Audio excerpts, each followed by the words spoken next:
Vous pouvez ouvrir vos Bibles dans le livre de Ruth, qui est tout de suite après le livre des Juges.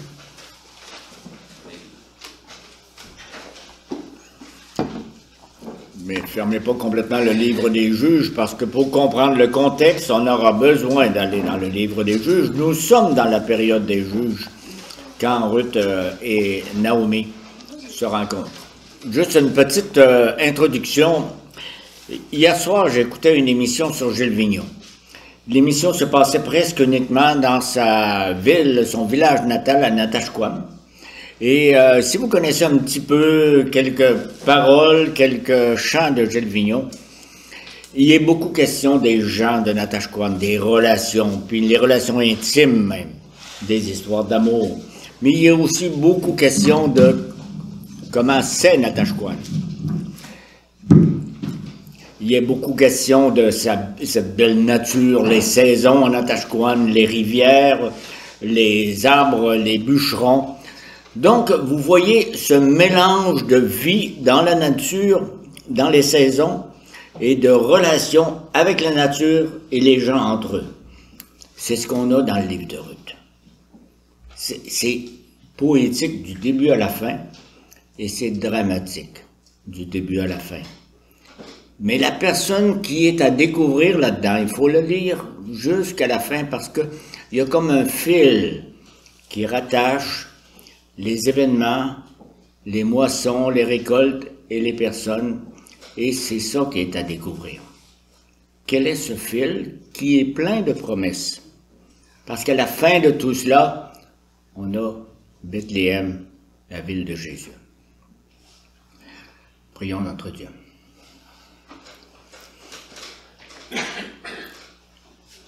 Seigneur notre Dieu, ta parole, elle est parfois une épopée, elle est parfois comme une biographie très poétique, mais c'est toujours un enseignement. Seigneur, tu nous enseignes des fois comme une maman qui nous tient sur ses genoux. Tu nous enseignes des histoires intimes, l'histoire de nos familles, de où nous venons, et tu veux t'en servir pour nous diriger vers où nous allons. Oui, Seigneur, viens par ton Esprit Saint nous instruire ce matin. Amen. Nous allons couvrir tout le premier chapitre, mais je ne lirai pas tout le chapitre maintenant. Je vais lire les 4 premiers versets avant d'entreprendre une deuxième partie. À l'époque des juges, il y eut une famine dans le pays. Un homme de Bethléem de Juda partit avec sa femme et ses 2 fils s'installer dans le pays de Moab. Le nom de cet homme était Elimelech, celui de sa femme Naomi, et ses 2 fils s'appelaient Mahlon et Kiljon. Ils étaient Éphratiens de Bethléem en Juda. Arrivés au pays de Moab, ils s'y établirent. Elimelech, le mari de Naomi, mourut, et elle resta avec ses 2 fils. Ils prirent des femmes moabites, l'une s'appelait Orpa et l'autre Ruth, et ils habitèrent là environ 10 ans.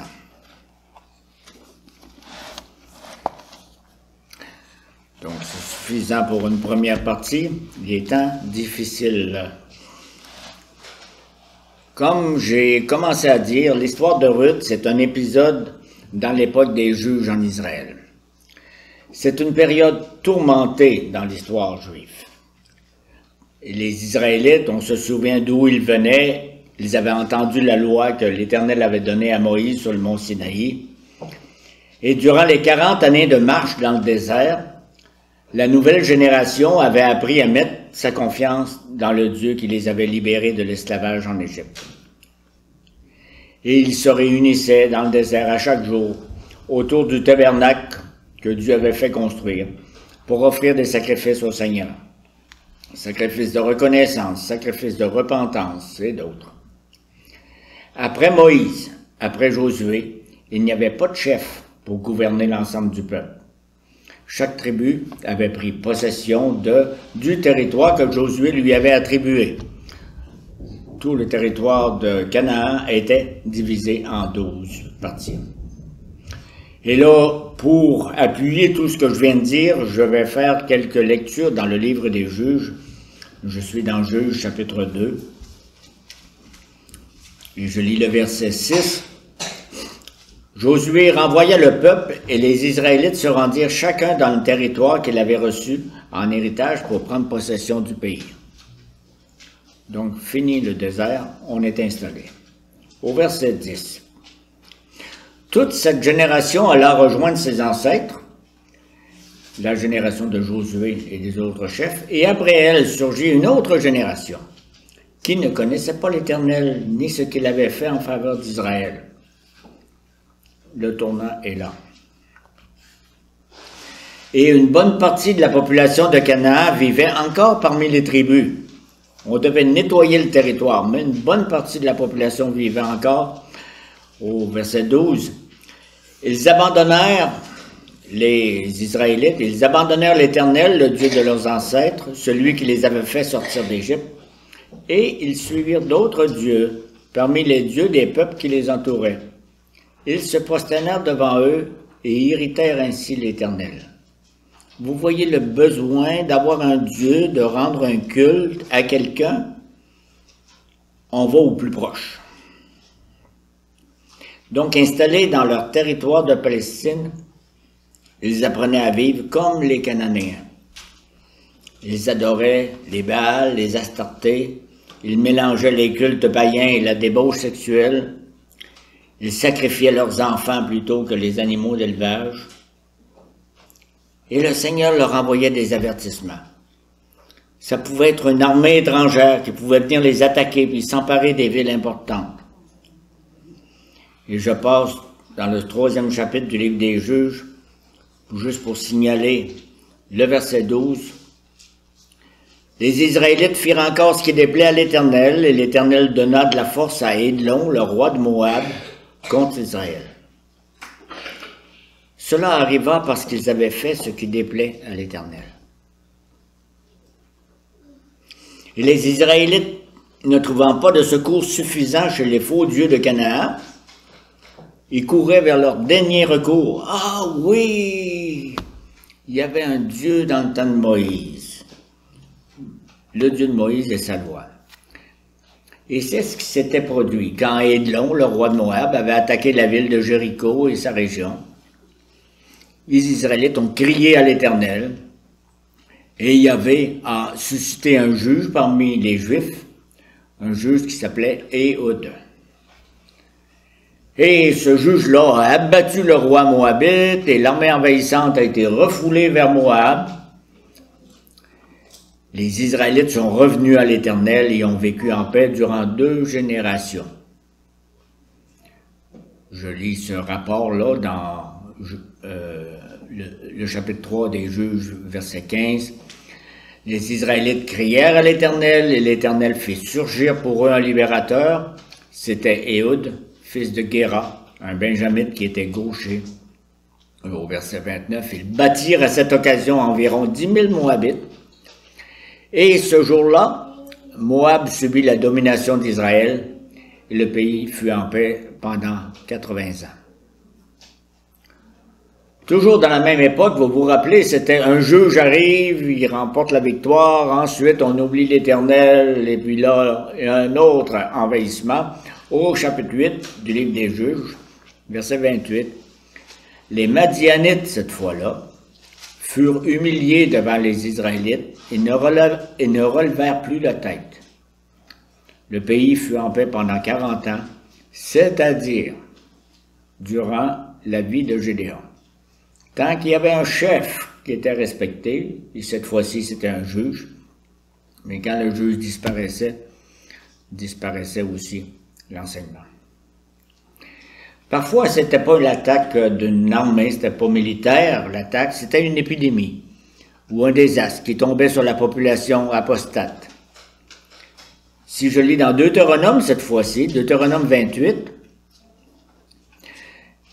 on fait l'annonce des bénédictions si vous suivez l'Alliance ou des malédictions si vous ne suivez pas l'Alliance. Deutéronome 28, verset 38. Malédiction. Tu répandras beaucoup de semences sur ton champ et tu feras une faible récolte, car les sauterelles la dévoreront. Tu planteras des vignes, tu les cultiveras, et tu ne boiras pas de vin, ni ne feras de récolte, car les vers la mangeront.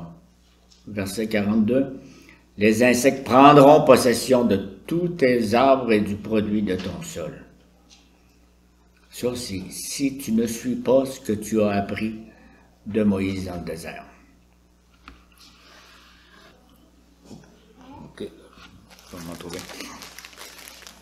Ici, il faut faire attention à ce que nous avons comme endroit. Au tout début, nous sommes à Bethléem.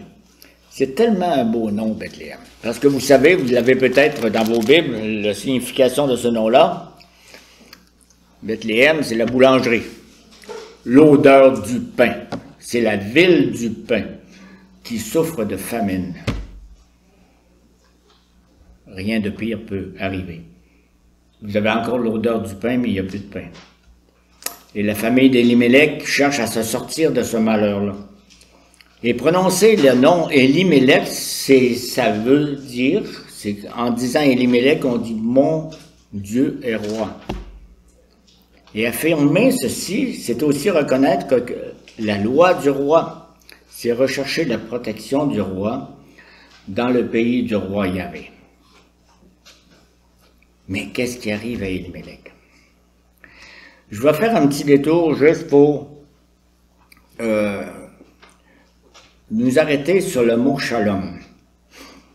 Un concept hébraïque qui, aujourd'hui, on utilise plutôt, on dit salut. Nous autres, au Nouveau Testament, des fois même, on se salue. Shalom. Dieu a fait alliance avec les patriarches. Il a promis de bénir dans le pays promis. Et le Seigneur s'attend à ce que les enfants d'Abraham s'accrochent à cette promesse. Je serai votre Dieu, vous serez mon peuple. Qu'ils vivent comme les citoyens du roi Yahvé dans le pays de l'Alliance. Qu'ils disent à leur descendance qu'ils sont les héritiers de la promesse donnée à leurs ancêtres. Demeurez dans le pays, dites merci à votre Seigneur, vous et vos enfants, vous goûterez alors à la bénédiction. Et s'il arrive des catastrophes, elles ne sont jamais naturelles. Les catastrophes font partie des promesses de Dieu. Promesses de bénédiction et promesses de malédiction. Donc, à travers les événements de la nature, c'est le Seigneur qui rappelle. Il dit, « Je vous bénis ou revenez à moi. » Ça veut dire, qu'est-ce que ça veut dire la longue sécheresse qui a produit la famine en Israël? Élimélec, lui, il comprend, le climat se dérègle. On n'a plus les récoltes qu'on avait avant. C'est ça son problème.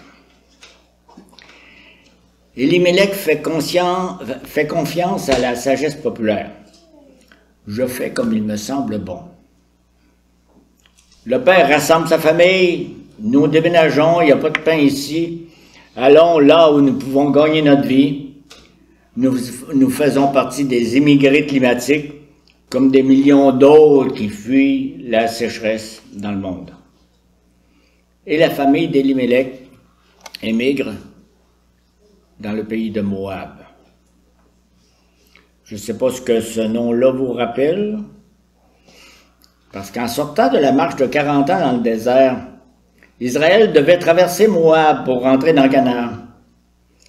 Balak, le roi moabite d'alors, a fermé sa frontière. Il dit, plus que ça, je vais demander au devin Balaam de maudire ces nomades du désert qui osent mettre le pied sur mon terrain.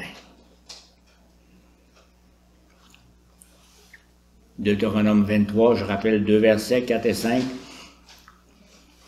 Verset 4, « Le Moabite n'entrera pas dans l'assemblée de l'Éternel, même à la 10e génération, et ce pour toujours. » Parole de Moïse. « Parce qu'ils ne sont pas venus à votre rencontre avec du pain et de l'eau sur le chemin de votre sortie d'Égypte. et parce qu'ils ont soudoyé à tes dépens Balaam, fils de Péor, de Pétor en Mésopotamie, pour qu'il te maudisse.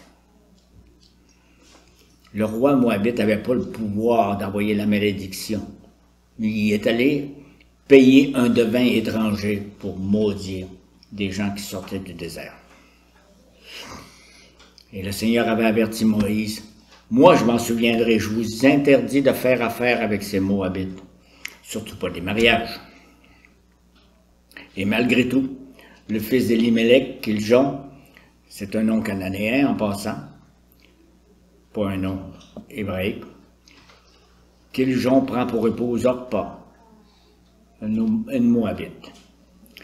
L'autre fils, Malon, devient le mari d'une autre Moabite, Ruth.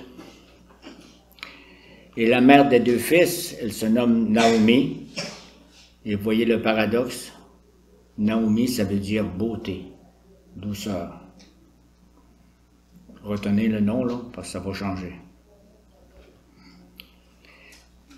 Dans cet épisode-là, des versets 1 à 4 que nous venons de lire, est-ce qu'il y a un avertissement pour les croyants? Parce que c'est un drame, un joli drame. Possiblement. Je me suis questionné, après avoir abandonné l'Éternel, après avoir abandonné sa parole, après avoir abandonné la communion du peuple de Dieu, comment est-ce que nous réagissons en face d'une difficulté dans la vie? Arrive une maladie, arrive une faillite, une rupture.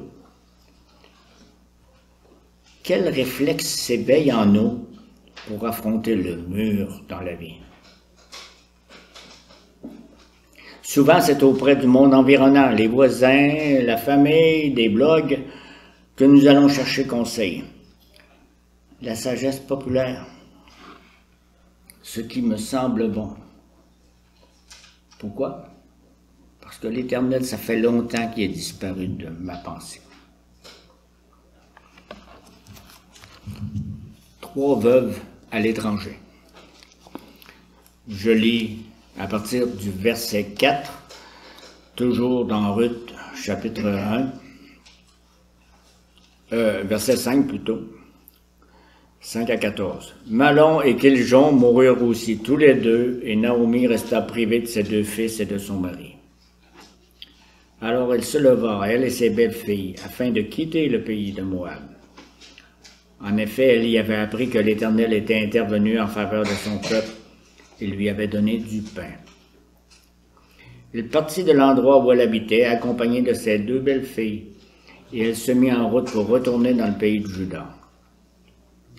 Naomi dit à ses 2 belles filles, « Allez-y, retournez chacune dans la famille de votre mère. Que l'Éternel agisse avec bonté envers vous, comme vous l'avez fait envers ceux qui sont morts et envers moi. Que l'Éternel fasse trouver à chacune du repos dans la maison de Marie. » Puis elle les embrassa. Elles se mirent à pleurer tout haut et lui dirent, « Non, nous irons avec toi vers ton peuple. » Naomi dit, « Retournez chez vous, mes filles. Pourquoi viendriez-vous avec moi? Suis-je encore en état d'avoir des fils qui puissent devenir vos maris? Retournez chez vous, mes filles, allez-y. Je suis trop vieille pour me remarier. Et même si je disais j'ai de l'espérance, même si cette nuit j'étais avec un homme et que je mette au monde des fils, attendriez-vous pour cela qu'ils aient grandi? Refuseriez-vous pour cela de vous marier? Non, mes filles, car à cause de vous, je suis dans une grande amertume, parce que l'Éternel est intervenu contre moi. » Elles se remirent à pleurer tout haut. Orpa embrassa sa belle-mère, mais Ruth lui resta attachée. Je saute quelques versets pour lire à partir du verset 18. La voyant Ruth, décidée à l'accompagner, Naomi cessa d'insister auprès d'elle. Elles firent ensemble le voyage jusqu'à leur arrivée à Bethléem. Lorsqu'elles entrèrent dans Bethléem, toute la ville fut dans l'agitation à cause d'elles. Les femmes disaient, « Est-ce bien Naomi? » Elle leur dit, « Ne m'appelez pas Naomi, appelez-moi Mara, car le Tout-Puissant m'a rempli d'amertume. J'étais dans l'abondance à mon départ, et l'Éternel me ramène les mains vides. Pourquoi m'appelleriez-vous Naomi, après que l'Éternel s'est prononcé contre moi, après que le Tout-Puissant ait provoqué mon malheur?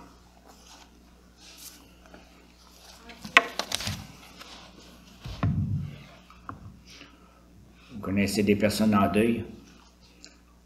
Il s'en dit des choses dans un deuil. Naomi revient à Bethléem les mains vides. Elle avait quitté les mains pleines. Qu'est-ce que ça veut dire, sa déclaration? J'avais les mains pleines quand j'étais ici. J'étais dans l'abondance. Pourtant, sa famille était écrasée par la famine. Et c'est leur raison de partir. Toutefois, il y avait 3 hommes dans sa famille. Il y avait un mari, il y avait 2 fils. La famille pouvait se reproduire, conserver son nom à Bethléem et la propriété que Josué lui avait attribuée. Josué a dit, la terre, elle ne se vend pas, elle reste dans la famille. Et nous lisons la déclaration, maintenant vous voyez, j'ai les mains vides. Il y avait pourtant 3 femmes. Qu'est-ce que ça veut dire? Naomi, Ruth et Orpa, aucun n'avait un mari.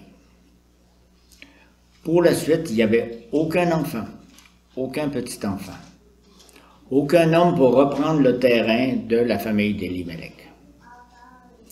Le nom de cette famille, ça avait disparu. Avant Naomi, on avait eu quelqu'un qu'on connaît bien qui avait dit « L'Éternel a donné, l'Éternel a repris, que son nom soit béni ». Ce début d'histoire de Naomi ressemble à l'histoire de Job. Mais Naomi, dans son deuil, elle a une idée. Fournir un autre mari à ses belles-filles. Vous voyez pourquoi elle les envoie à moi. Elle évoque la règle du lévira. C'est un grand mot. Un frère du défunt devait marier sa belle-sœur, la veuve de son frère. Bon, si j'ai beaucoup de fils, puis il y en a... J'ai une belle-fille qui a perdu son mari, il y a un des fils qui doit marier. Le deuxième mari garantirait ainsi que le nom et la propriété restent dans la famille. Parce qu'il prend le nom du mari décédé. Mais dans ce cas-ci, c'est impossible. Naomi n'avait pas un 3e fils. Il n'y aura pas d'autre fils dans sa famille puisque son mari était aussi décédé. Elle dit, je ne peux pas en avoir d'enfants, puis j'en ai pas d'autres fils. Donc, Naomi donne un conseil qui était plein de bon sens à ses belles-filles. Retournez dans votre pays.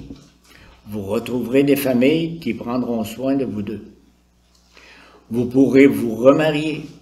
Vous aurez un pourvoyeur qui s'occupera de vous. Je ne peux pas faire ça, moi. Cette sagesse populaire, on peut dire, c'est merveilleux, ça cache mal la méfiance de Naomi. C'est Israël qui était reconnu pour prendre soin des veuves et des étrangers.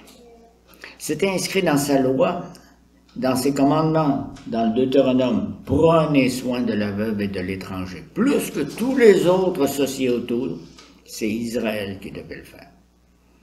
Mais l'Israël du temps des juges, c'était quoi? Suivre le Seigneur pour un temps, oublier le Seigneur pour la suite. Chacun faisait ce qui lui semblait bon. Dans tout cet épisode, il y a un léger vent d'espoir qui vient ranimer, comme réveiller Naomi. Elle avait appris que l'Éternel était intervenu en faveur de son peuple et lui avait donné du pain. L'odeur du pain est toujours là, dans cette histoire. Au fond de ses mains vides, comme elle dit, le nom de l'Éternel voulait encore dire un petit quelque chose. Il y avait un lien entre le nom de la ville du pain, Bethléem, et la bénédiction du Dieu de l'Alliance. Un Dieu qui prend soin d'une famille qui lui a tourné le dos, c'est la grâce. Est-ce que les 3 veuves vont trouver la grâce du Seigneur à Bethléem? C'est tout un défi, là, si on arrête l'histoire là. Et quelle partie de l'histoire de Naomi est applicable à notre Église? Si nous sommes dans le trouble, comment nous en sortir? Revenir en arrière? Reconstruire l'histoire? Vous savez que c'est pas possible. Hein? Il reste une ouverture. Revenir au Seigneur, revenir à sa parole, nous repentir de notre détour à l'étranger et demander son pardon.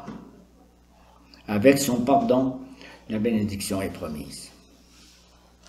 C'est donc possible d'inviter des étrangers, d'inviter des Ruth au milieu de nous. Cela même si nous ne sommes pas 100% prêts pour les recevoir.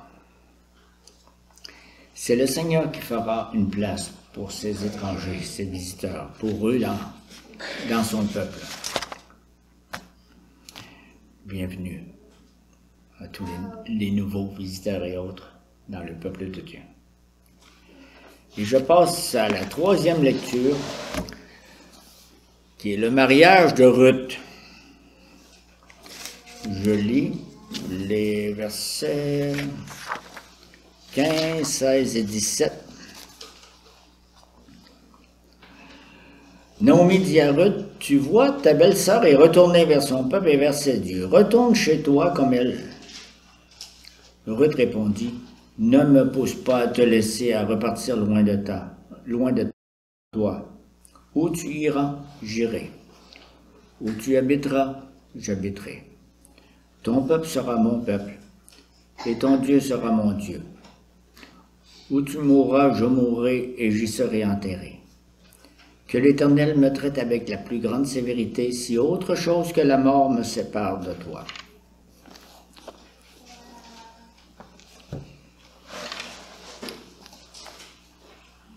Quelle belle promesse.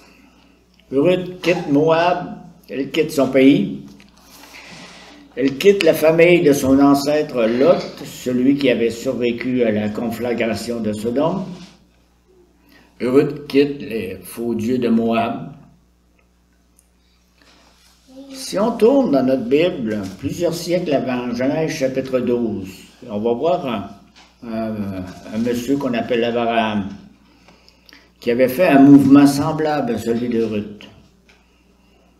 Abraham avait reçu un ordre, quitte. Le premier mot, c'était quitte ton pays, quitte ta famille, va vers le pays que tu ne connais pas. Je te le montrerai, disait Yahvé. Et la bénédiction attachée, tu seras père d'une multitude, tu seras une bénédiction pour les autres nations. Repris par Jérémie, des siècles et des siècles plus tard, voici, Jérémie 30, verset 18, « Voici ce que l'Éternel dit, je vais ramener de déportation les familles de Jacob, j'ai pitié de ses habitations, la ville sera reconstruite sur ses ruines et le palais retrouvera sa place. Des manifestations de reconnaissance et des cris de réjouissance se feront entendre de leur part. Je les rendrai nombreux. Ils ne diminueront plus. Je les rendrai importants.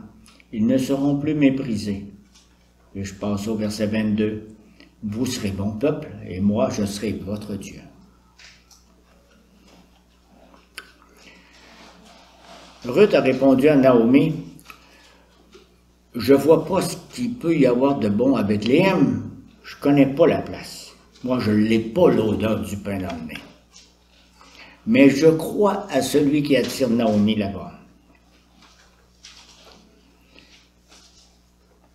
Nous, maintenant, nous avons plus que la promesse, nous avons la réalisation de la promesse. Jésus, le fils d'Abraham, le fils de Ruth, a annoncé le pardon. Jésus a vaincu notre pire ennemi, celui qui maintenait la malédiction dans le pays et dans nos cœurs. Un autre petit épisode, marchons un moment avec Naomi et Ruth, parce qu'ils n'ont pas marché 2 heures là, entre Moab et Bethléem. Ruth a fait de l'accompagnement de deuil. Ruth a déclaré à sa belle-maman, « Ma famille, c'est toi. Madame Amertume, je m'introduis dans ta solitude. Tu ne seras plus jamais seul. Je suis avec toi. Accompagner une veuve, ça se fait comment? Marcher devant elle? Non. Marcher derrière cette personne-là? Non. Je marche à côté de toi, Naomi. À chacun de tes pas, j'avancerai mon pied. Où est-ce que je me rendrai? Où tu iras. Où est-ce que je vivrai? Là où tu habiteras. Le Dieu que tu adoreras, je m'y soumettrai. Puisque ton Dieu m'a fait grâce, je te fais grâce. Je prends le Seigneur à témoin que plus jamais je ne te quitterai. Je me rendrai jusqu'à la pierre tombale, ta pierre tombale dans le cimetière de Bethléem. Ça ressemble à un engagement de mariage, n'est-ce pas? Jusqu'à ce que la mort nous sépare. Ça ressemble aussi à l'engagement d'un membre. Un membre qui se présente à Saint-Marc qui dit « Votre Dieu, il m'intéresse, présentez-le-moi. Vous êtes ma famille. Avez-vous une place pour moi chez vous? » Et à partir de cet engagement solennel dans le livre de Ruth, Naomi disparaît. « Appelez-moi Mara, demande-t-elle. J'occupe une toute petite place dans l'histoire du peuple de Dieu. Je suis juste une figurante dans le livre d'une autre, dans le livre de Ruth. » Et Ruth se présente à Bethléem au moment de la moisson.